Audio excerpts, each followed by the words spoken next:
How do you keep on going when everything you know is falling to pieces? How do you keep on rolling with the punches without something to believe? Hello and welcome to my channel. I am doing an impromptu video this morning because it was just kind of heavy on my heart and I felt I needed to share my story. So for those of you who are close to me, you will already know this, but for those who are not, I was raised by a mentally ill mother. My mom had Munchausens. Most people are much more familiar with Munchausens by proxy, which is where you hurt your children to get attention. That's where like the Gypsy Rose Blanchard cases come in. Munchausens is where you hurt yourself in order to get attention. So my mom had Munchausens. She hurt herself a lot. I didn't write out an outline of anything, and now I'm thinking that was a poor idea.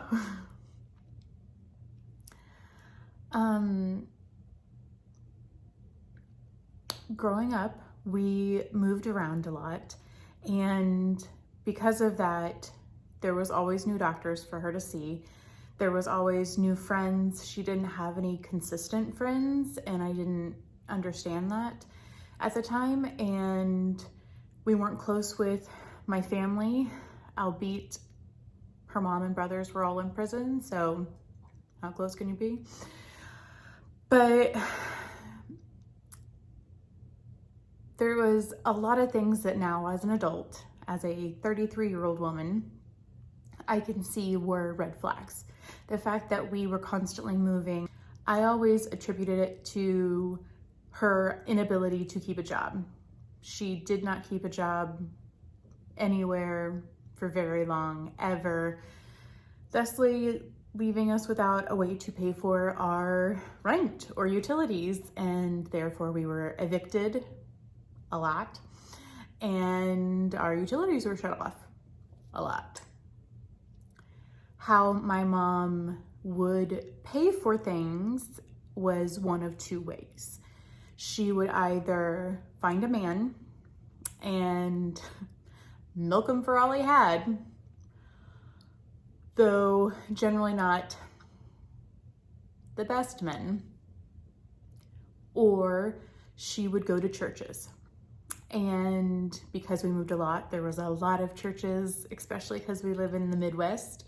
So there's one on every corner. And she went to these different churches sharing her sad story, and they would give her money to pay her bills and her utilities because she was a single mom of 3 children. My mom had me at 16. She had my brother Andrew at 20 and my brother Joshua at 22. So by the time she was 23 years old and going to these churches, she was a single mom of 3 by 23, which is mind-boggling to me as an adult. Though when I was younger, it didn't seem weird because that was my normal. And that was probably one of the biggest things I learned through my journey, my life with my mom, was that normal is very subjective to the person, to the circumstances that are normal for you. And moving constantly and going to a different elementary school every single year, sometimes I went up to 3 different ones in 1 year, was normal to me. A mom being constantly sick and taking care of my younger brothers, as I was the oldest, was normal to me. And as I got older and was able to do more around the house, me doing that stuff and me taking on more responsibility was the normal. And a lot of the times it felt like I was the mom and she was the pesky teenager who was just constantly in trouble. So yeah, it was interesting. my normal was going to a lot of different doctor's offices and a lot of different hospitals, and using a variation of her name and her social security number. And then later she used my name and my social security number in order to not leave a paper trail where they could figure out what she was doing. As part of this, she also became addicted to painkillers, and that became another need that fueled the fire of needing to go to all these different doctors and all these different assumed names. I remember having a security guard come into a hospital room we were in and confront my mother because he had found her a variation of her name and social security number in 6 different patients that were all one letter or one number off from her name, and all claiming very similar symptoms, and clearly they were all her. So we would use the hospital to the extent we could, and I say we, she, and then we moved and it started all over again. She went to the hospital, she had her different ailments. She went to the church, she told them all the ailments she had. They felt sorry for her, they gave her money, she paid her bills until we had used up all of the church and hospital in the area. And then as we got older, she started to really expand on her lying. I did learn that she went to boot camp, but was medically discharged in boot camp, which is perfectly fine. Happens. I know people that have done it. So she did not tell people that. She told people that she was Special Forces. She had stories about her teammates and her best friend Lopez, who was another female on the Special Forces team. And this would have been all before I was born, which was when she was 16, which at the time I never did the math on that. Actually, I didn't do the math on that until just now, if I'm being honest. And then at the time, in the early 90s, there were these things called pagers. And she used to get pages, which was the military calling her to do a secret mission. And she would go to Army surplus stores. She would buy all the apparel and even ribbons, medals, all of that to have in her collection. And she would get dressed in her military gear and she would leave. And she'd be gone for a while. When we were younger, we used to have various people that we stayed with in different times. Some of those people from the churches were kind and lovely people, and they would take myself and my brothers in. Often we were split up because one person didn't want 3 kids, which as an adult I get. I only have 2 and I'm barely surviving. So we stayed with them for a brief period of time. My mom actually had some girlfriends. I only remember 2 in her entire life. Neither were Lopez. And we would stay with them sometimes. Once I got older, she just left me home alone to take care of the boys. And this was around 9, 10 that started. So she would go off on these secret missions when she was paged, and she would come back with cuts. She would come back bloodied, and it made it seem like she had actually been in a battle. And when you're young, you believe what your parents tell you. They're the end all be all. of it. And so I never thought to question it. She even went as far as to have the Special Forces emblem tattooed on her ankle because she was Special Forces and that's what it meant to her. And I mean, that doesn't tell you the permanent markings there of how long she intended on keeping this up for. So she would leave, she would come back, and then we would bandage up her wounds. And it wasn't until later that I found out that she was cutting herself. She was shallowly stabbing herself. And then she would come home, and I became very adept at bandaging wounds, at disinfecting, at all the things, and it didn't bother me because, again, I grew up with it and it was my normal. The good news is that if you're ever in a medical trauma, I'm your girl. I stay very calm under pressure. And that's the benefit to that. Starting from a very young age, my mom, pretty much as soon as I was tall enough, would pretend to faint. But she always pretended to faint right in front of me so that I would catch her so that she wouldn't have to actually fall on the floor because that hurts. So I learned when I saw the signs to catch her underneath the arms and lower her down to the ground. And then I became very adept at calling 911. I learned her date of birth. I learned her allergies, all of the pertinent information that the EMTs would need. And I'm actually just thinking I remember all of her allergies to this day, and it's been 15 years.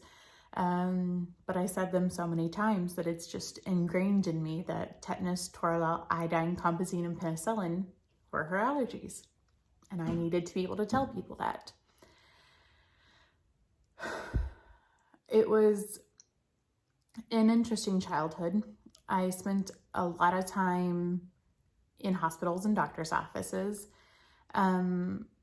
We didn't have a lot of money, so we wore a lot of secondhand and hand-me-down free clothes that we got, which was fantastic that there were people kind enough and generous enough to give us those things. And I had a penchant for baggy overalls, which I mean, I still love, to be honest. I've always liked my clothes baggy, probably from the fact that we always had hand-me-downs, so they didn't exactly fit. So I've always had baggy clothes. When I started wearing the baggy overalls, my mom started taking advantage of that. And so when we would go into hospital rooms or doctor's offices, she would begin going through the drawers and the cabinets. If you've ever wondered why they have those locks on the cabinets and drawers, she's why. People like her are why, not specifically her per se. She would go through the cabinets and drawers. She would take out what she wanted, and she would begin putting it in the various pockets of my overalls. And because they were oversized, they had deep pockets, and it didn't look bulky on me because, again, they were already oversized.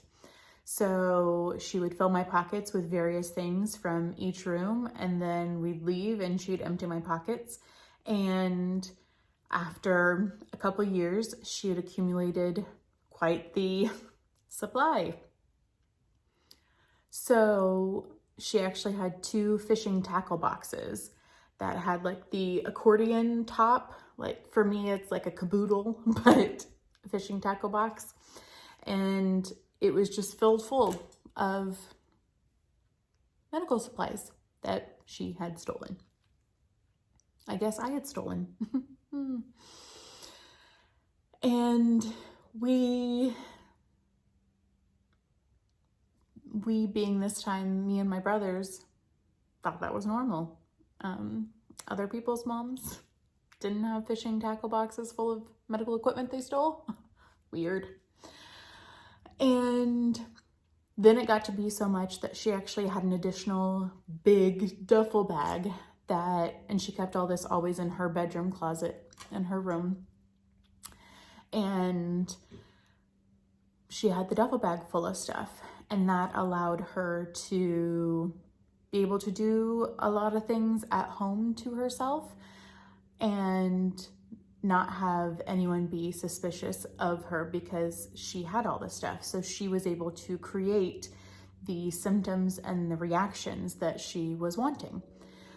She also had several medical books that she looked up information in to figure out how to do what she wanted to do. She was very intelligent and used her powers for evil instead of good. So, yeah,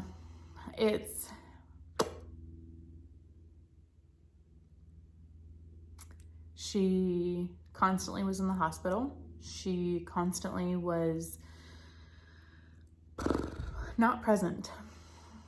And I stayed with a lot of strangers, and I had a lot of issues in the fact of I was very scared, still am. I am probably the jumpiest person you'll ever meet in your entire life. And it drives my husband bonkers because, I mean, just even inside our house, when he walks into a room and I don't realize it because I'm having an inner monologue moment, I jump, I shriek, I scream. I've screamed at him so many times and I feel so bad for it, but it's literally something I can't control. I had fears of drive-by shootings. I had fears of people shooting up the house we were in because all these stories from my mom's special forces days were all very intense and violent. And then also the fact that my one constant in my world was my mom, and she wasn't there a whole lot. And so it left me feeling very insecure, and I didn't feel safe, was the fact of the matter. I was very privileged in the fact that there were people willing to take me in, and that those people were never the ones that hurt me. So I am very, very grateful for that. I do have some good memories from those times. The first time I watched Anne of Green Gables was with one of the older couples that took me in their trailer house, and they loved it. I still love it. They were also the same couple. I stayed with them a couple times. They were also the same couple who, the only time in my life I've had stitches, knock on wood, was in the corner of my head because you know how like the desk and the chair are attached? Well, I dropped my pencil. I, being me, was too lazy to get up and walk around the desk and go get the pencil. So I just leaned over and the entire desk leaned with me. Let's just say that. And it was a huge kerfuffle. The entire desk fell over, and somehow, I don't even know how, I ended up underneath it with the corner of the desk in my head.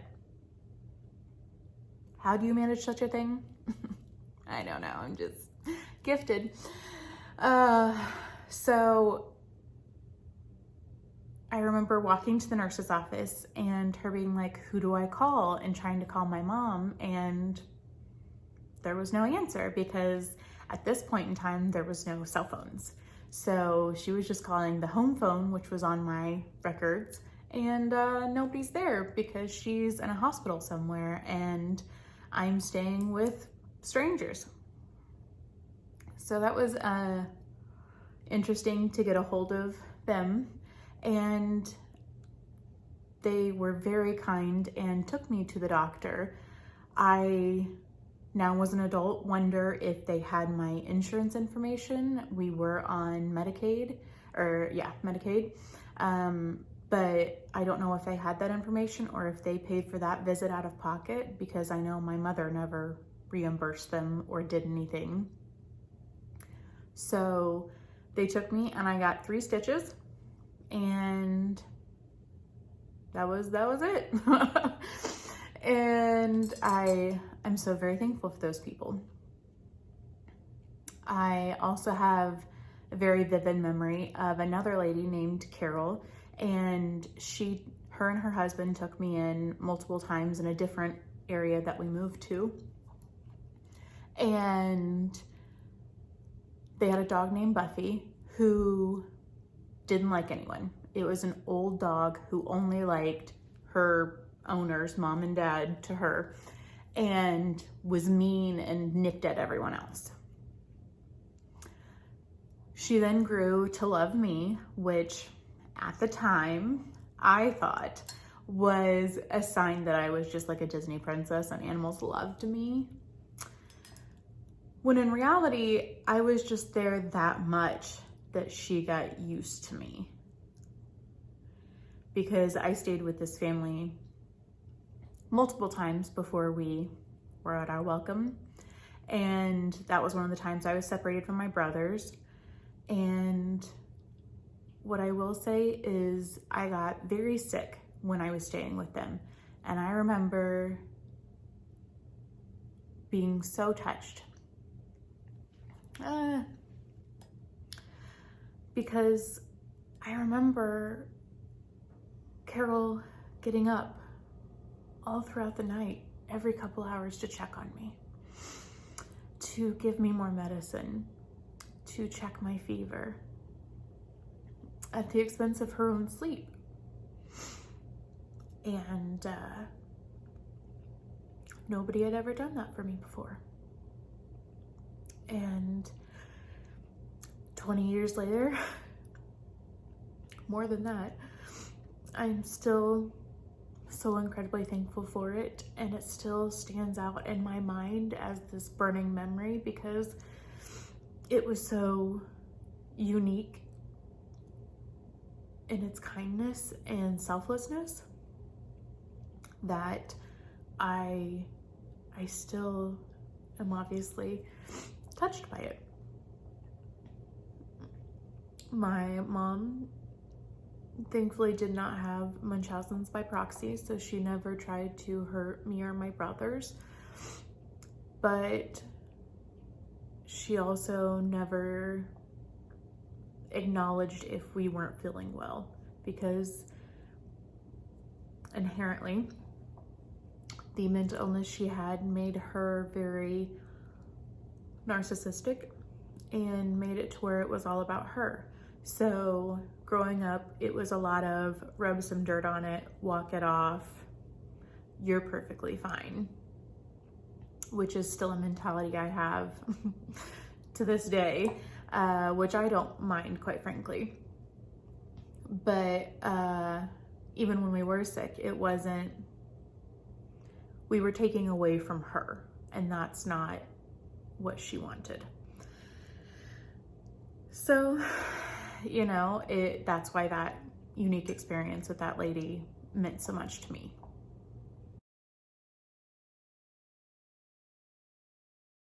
I didn't really know how to be a mom. I didn't grow up with a role model that I wanted to emulate. Her choices were poor, and about the age of 12 is when I started to figure out that something was wrong.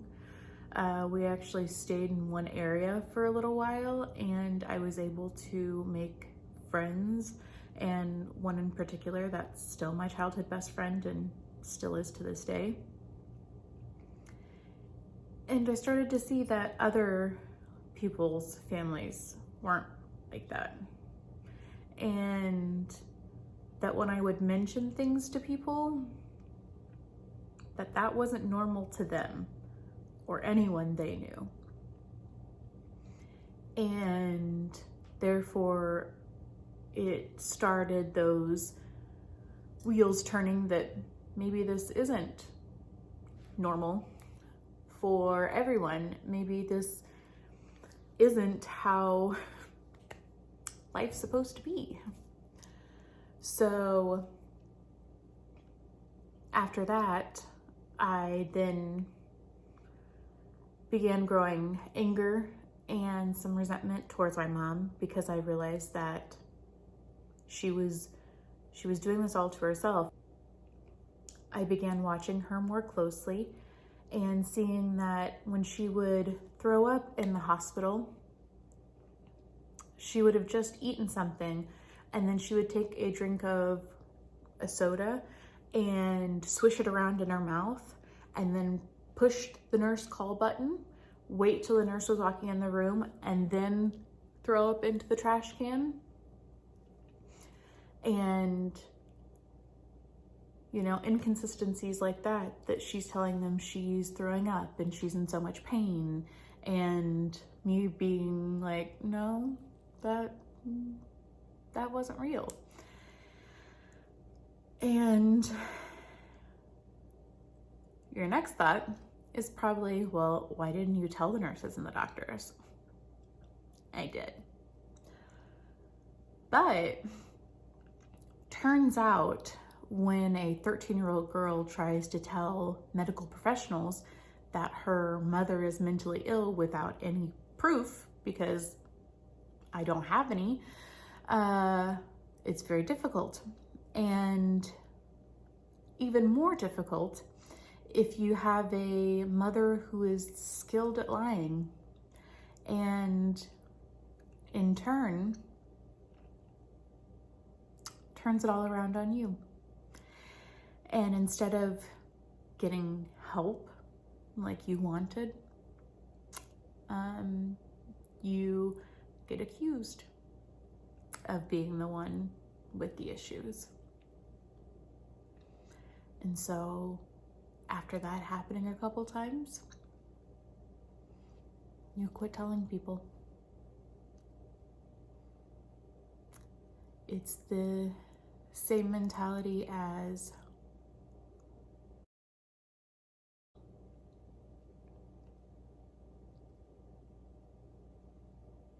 your biggest fear is that nobody will believe you. And then when they don't, it's the most heart-wrenching thing possible. So you learn to go with it and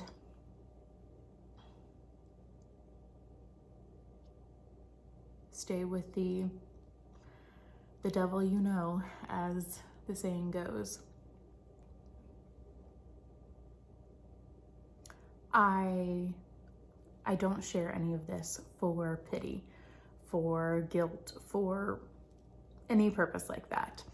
I share this because, number one, I think it's cathartic for me to be able to share it, because for a long time I didn't tell anyone anything because I was afraid they wouldn't believe me. I had things turned around on me so many times in the past with my mom. I thought that's what would happen every time. And that's, unfortunately, thought was reinforced a couple different times. And so I quit telling people. When you tell people that your mom used to stab herself, it's a lot for people to take in, much less any of the rest of it. I also share because by putting this out there on the internet, if there's anyone else that this could help in the fact of if you were raised by a mentally ill mom or you were raised in a less than desirable environment, that you can come through it and still be a better person. There's a lot of people who go through unfortunate childhood experiences, whatever, and they tend to mimic the cycle and continue it. And for me, I always swore I would never do that. I wanted to be someone who could hold her own and could work for a living, pay for herself, not be reliant on a man at all. And I didn't ever want to be sick. I didn't ever want to take a pain pill for anything. I didn't even want to take ibuprofen. I have an irrational, but kind of rational because of my childhood, fear of becoming addicted to anything. There's so much more to this story and to the lessons I've learned from this life. I was gonna say story, but it's not really a story, it's just my life. And if that's something you are interested in knowing more about, I would be willing to make more videos sharing those experiences and those lessons learned. If this is just something I've put out there this one time to kind of make myself feel better, and it helped even one person feel better, that's enough. I can just stop with this one video and that is perfectly fine by me. It's not easy to talk about any of these issues, so I'm sorry if I jumped around. Like I said, this was a very spur of the moment video. I didn't write out any notes or any outline. This is just all stemming from the memory. If you guys would like me to do future videos, I can prepare better and write out outlines, so I'm hopefully not so flighty. And I guess also in conclusion, I should tell you what happened to my mother. After years of hurting herself and making herself sick to where she needed to be in hospital beds all the time, she developed blood clots. And one broke loose, and while walking down the hallway of our home, she collapsed. And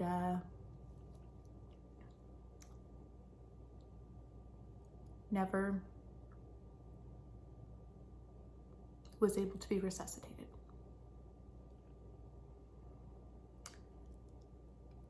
I know it was the blood clot, but I also see her death as a suicide because it was all her own doing.